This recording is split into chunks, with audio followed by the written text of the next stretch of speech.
ഒപ്പം സംസ്ഥാനത്തെ driving test പരിഷ്കരണ സർക്കുലർ റദ്ദാക്കണമെന്ന ഹർജിയിൽ ഹൈക്കോടതി ഇന്ന് ഇടക്കാല ഉത്തരവിറക്കുന്നുണ്ട്. ഈ ഡ്രൈവിംഗ് സ്കൂൾ ഉടമകളും ജീവനക്കാരുമടക്കം നൽകിയ ഹർജികളിലാണ് justice Kauser Edappagath ഉത്തരവിറക്കുന്നത്.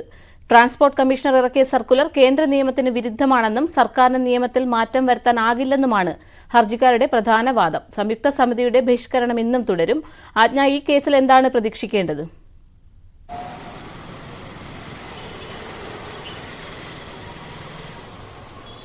Parvathi, transport commissioner ഇറക്കിയ പുതുക്കിയ ഉത്തരവ് പുതുക്കിയ നടപടിക്രമങ്ങൾ നില നിന്ന് പോകുന്നതല്ല എന്ന് കാണിച്ചുകൊണ്ടാണ് ജീവനക്കാരും, അതായത് മോട്ടോർ ഡ്രൈവിംഗ് സ്കൂൾ ജീവനക്കാരും ഉടമകളും ഹൈക്കോടതിയിൽ ഹർജി നൽകിയിരിക്കുന്നത്. പ്രത്യേകിച്ചും പുതുക്കിയ നിയമം അനുസരിച്ച് 15 വർഷം പഴക്കമുള്ള വണ്ടിയിൽ ടെസ്റ്റ് എടുക്കാൻ കഴിയില്ല. അതുപോലെ എടുക്കുന്നതുമായി ബന്ധപ്പെട്ടുള്ള പുതുക്കിയ നിയമനങ്ങൾ, നിയമസാധ്യതകൾ ഇതൊക്കെ പരിശോധിക്കേണ്ടതാണ്. കേന്ദ്ര മോട്ടോർ വകുപ്പിന്റെ സർക്കുലറിൽ പറയുന്നതിന് വിരുദ്ധമായിട്ടാണ് സംസ്ഥാന സർക്കാരിന്റെ, പ്രത്യേകിച്ചും ട്രാൻസ്പോർട്ട് കമ്മീഷൻ ഇറക്കിയിരിക്കുന്ന പുതിയ സർക്കുലർ എന്നാണ് ഈ ജീവനക്കാരുടെയും മോട്ടോർ വാഹന ഉടമകളുടെയും ഹർജി. അതുകൊണ്ട് തന്നെ അത് പുനഃപരിശോധിക്കേണ്ടതുണ്ട്.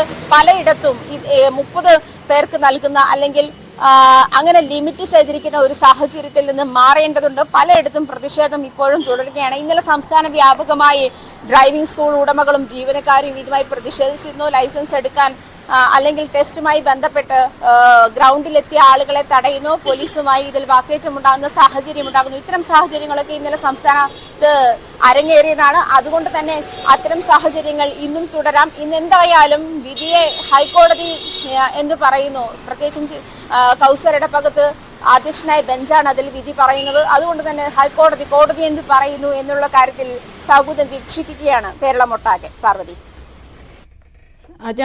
ശരിയാണ് വിവരങ്ങൾ നൽകിയത് ആജ്ഞ രവീന്ദ്രൻ. സംസ്ഥാനത്തെ ഡ്രൈവിംഗ് ടെസ്റ്റ് പരിഷ്കരണ സർക്കുലർ റദ്ദാക്കണമെന്ന ഹർജിയിൽ ഹൈക്കോടതി ഇടക്കാല ഉത്തരവിറക്കും. ഡ്രൈവിംഗ് സ്കൂൾ ഉടമകളും ജീവനക്കാരും അടക്കം നൽകിയ ഹർജിയിലാണ് ഉത്തരവിറക്കുക. വിവരങ്ങൾ നൽകിയത് ആജ്ഞ രവീന്ദ്രൻ. ഇപ്പോൾ തിരുവനന്തപുരത്ത് മുട്ടത്തറയിലെ